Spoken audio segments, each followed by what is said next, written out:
Θα ήθελα καταρχάς να πω πόσο χαρούμενος είμαι που ο πρέσβης των Ηνωμένων Πολιτειών στο ΝΑΤΟ είναι εδώ μαζί μας, ο κ. Whitaker.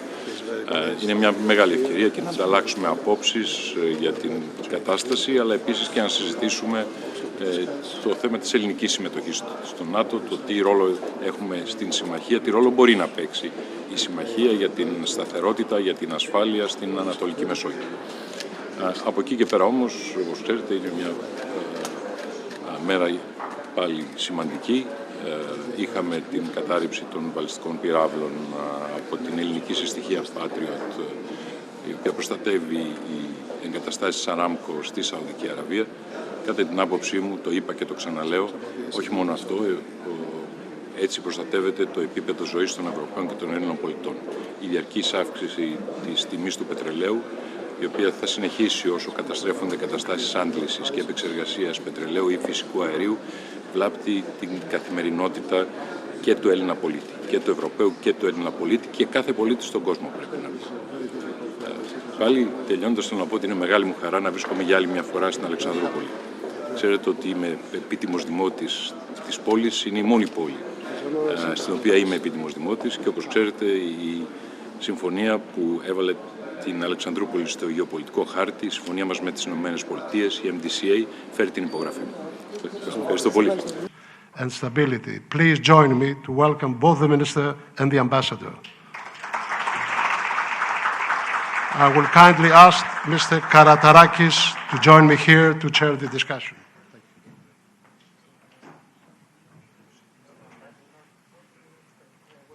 I would like to turn to the Minister and ask his comment on today's action on the part of the armed forces of the Hellenic Republic.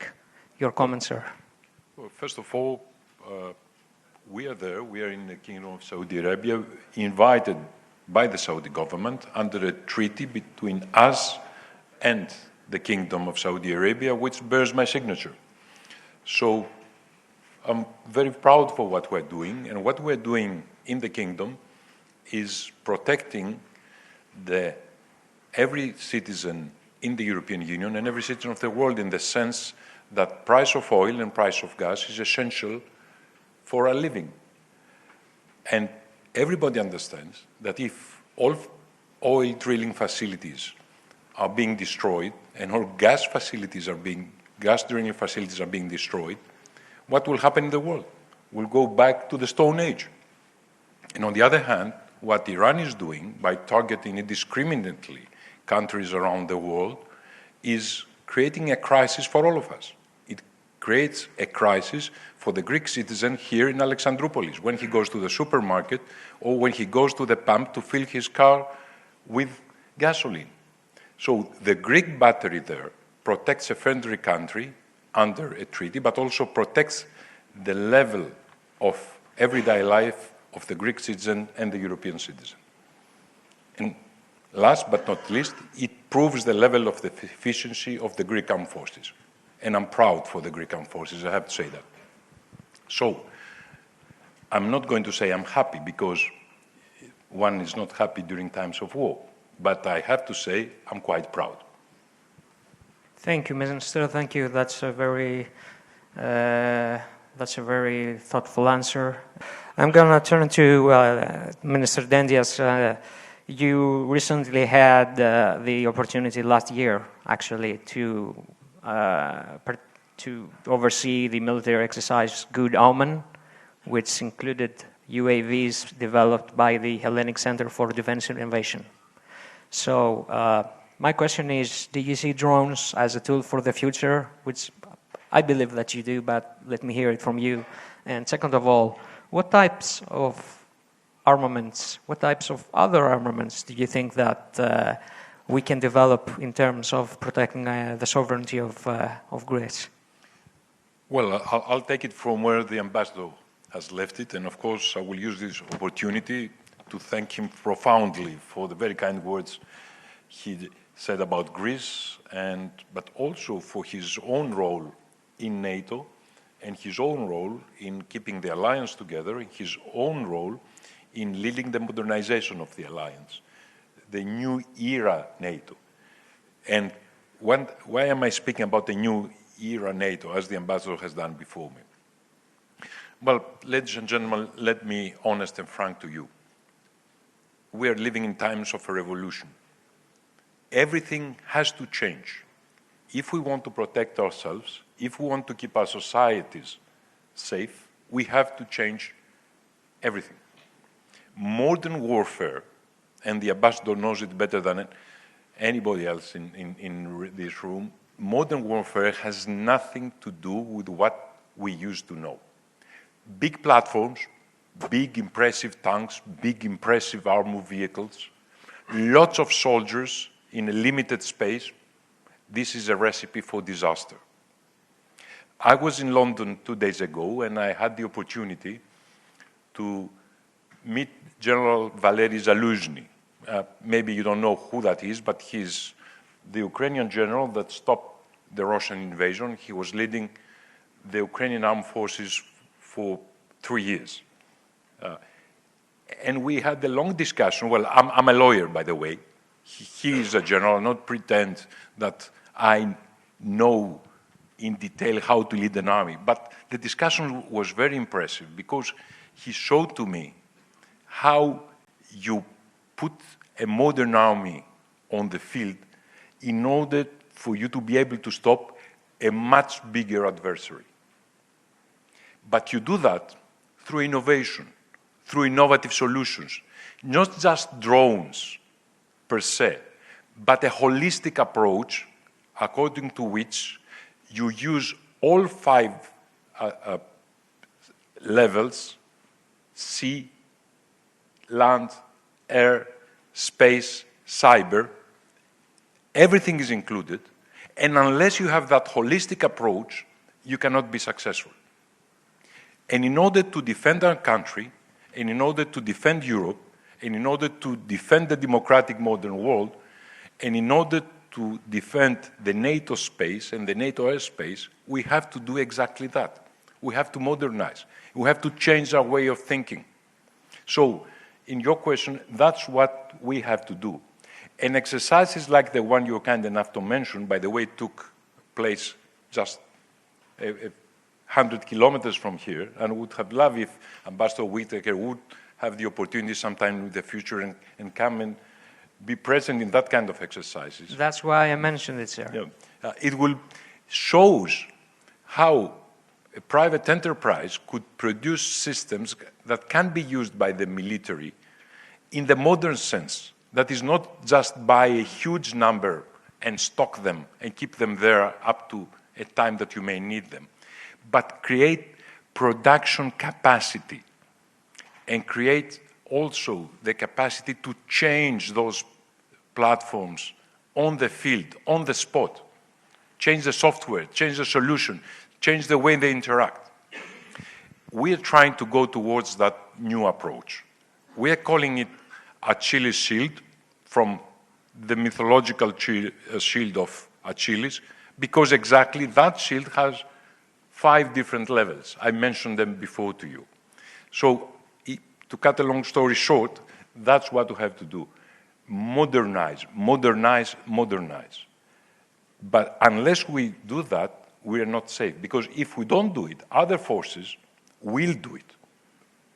And then it will be difficult for us. So, in other words, modernize by anticipating what the threat is going to be into the future, right? And make plans based on what the threat is going to be. Today, maybe it's drones, tomorrow, maybe it's something else. So you have to have the ability to think about what the threat is going to be. Let me give you an example. Again, the ambassador mentioning just before. The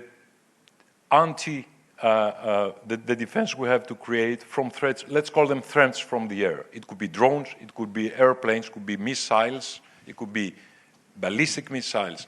Now, the Iranian missiles that were intercepted by the Greek Patriot missiles in Saudi Arabia were flying beyond Mach 3. So more than 3 times faster than the sound. Imagine how good you have to be to address that kind of challenge, a challenge that moves close to 4,000 kilometers per hour. And of course, that is today. Tomorrow we may have to face a missile that moves with 7,000, 8,000, 9,000 kilometers per hour. Mm-hmm. So you have to innovate constantly. You have to be on alert. We thought in the beginning of the 21st century that peace is a given, that democracy is a given, that free economy is a given. We couldn't be more wrong. Nothing is given. Freedom is not a given thing. We have to fight for freedom. We have to organize ourselves to protect our freedom. We have to organize ourselves to protect our democracy. We have to organize ourselves to protect areas that human rights exist as something that can be accepted as the common denominator. That's not a given in the whole world.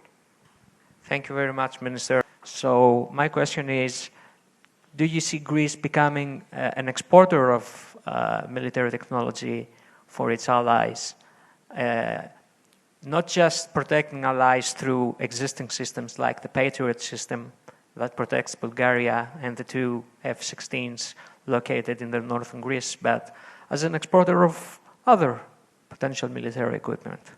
Well, it is high time, thank you for the question, it's high time that we mobilize the money we're spending on our defense.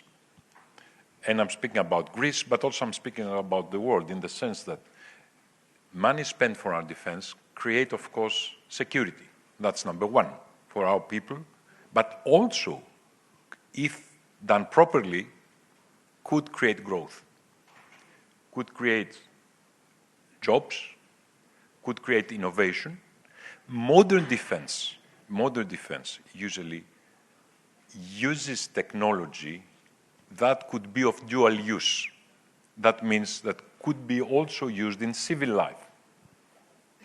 And especially, and that of course is something that humankind cannot be proud of, but that's the sad truth.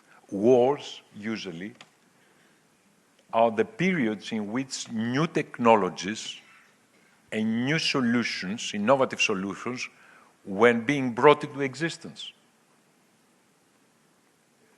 Jet engines, for example, were created during the Second World War. Right there. So it is, so for us, Greece, having spent hundreds of billions in our defense and not transforming that into growth for our economy, that was not clever.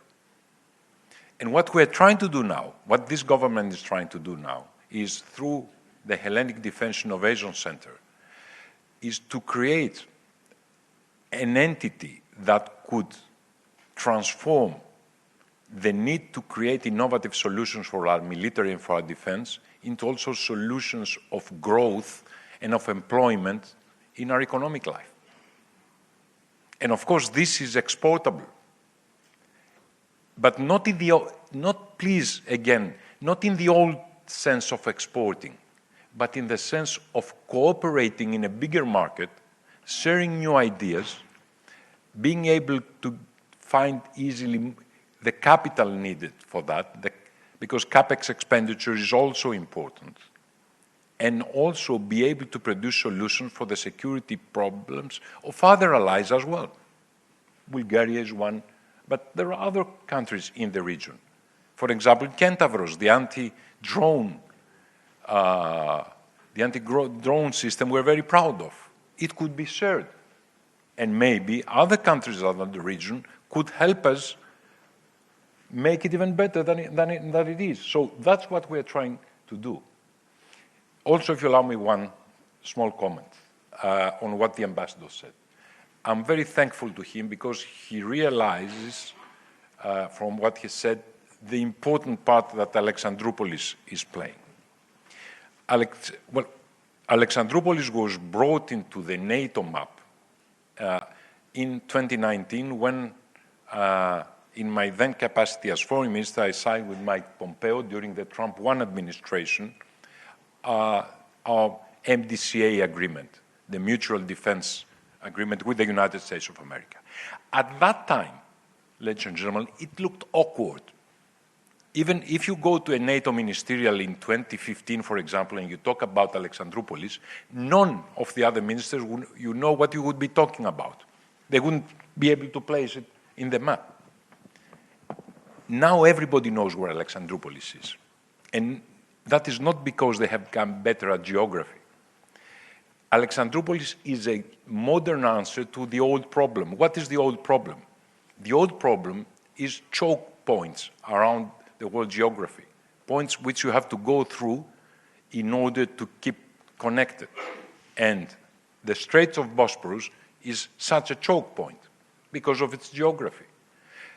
With Alexandroupolis, together with the United States, what we can do, we, Greece, and the United States can do, is create this vertical corridor which can supply Bulgaria, can supply Romania, can supply all the NATO allies in Central and Eastern Europe from south to north, not just from west to east.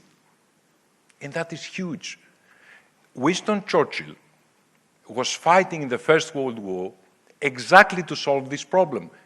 At that time, Russia was an ally. The Ottoman Empire was, together with the Central Powers, the enemy of the time. And Winston Churchill wanted to resupply Russia, and he couldn't do it. So he had to organize the operation in the Dardanelles Edge, which proved a disaster, as you very well know. If Alexandroupolis was present at that time, if the vertical corridor had existed in 2015, the First World War could have a very different way of going forward and may have been brought to a successful end much earlier than 2018. 2018. 18. No, it finished yes. I jumped a century. Yeah, very forward-looking. Thank you. So, you remember the Dardanelles operation took place in 1915. Again, but we have the mayor of Alexandroupolis with us, dear ambassador, so he could tell us more about the role of his city. Again, thank you.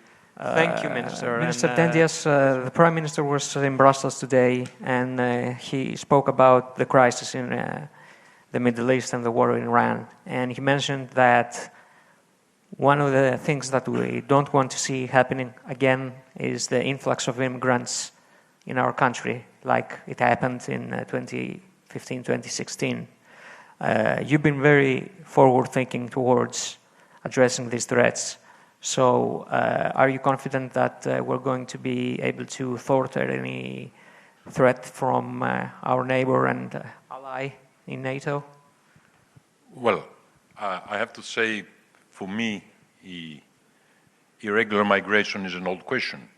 I had to face it here in the Evros region in 2012 and 2012 and 2013, yes. And we managed at the time successfully to administer the border. And we have done it again in 2020. Right. When you remember that migrants were literally pushed toward the European border. But I'm confident now that we, Greece, we, Europeans, we, NATO, can address that kind of challenges. Let me say in a humanistic way, because we always care. But, again, please don't get me wrong. We cannot allow traffickers to carry the day. Because what has happened today and what is happening around the world is that vast networks of traffickers is profiting through the misery of people that are moving around the world. This has become a huge, huge industry, and we cannot allow that to happen. And we do have to protect our borders. That's our constitutional obligation, and this government is going to do just that if needed. Thank you, Minister. Good. I just really appreciate being here. Thank you for moderating this, Mr. Minister. It's great to see you again, and really appreciate everybody sitting through this and listening to our exchange of views and ideas. And thank you for all the hospitality and the generosity of the Greek people. It's a beautiful country. I've been here before, and I look forward to coming back. Thank you very much, Mr. Ambassador. Thank you very much, Mr. Minister.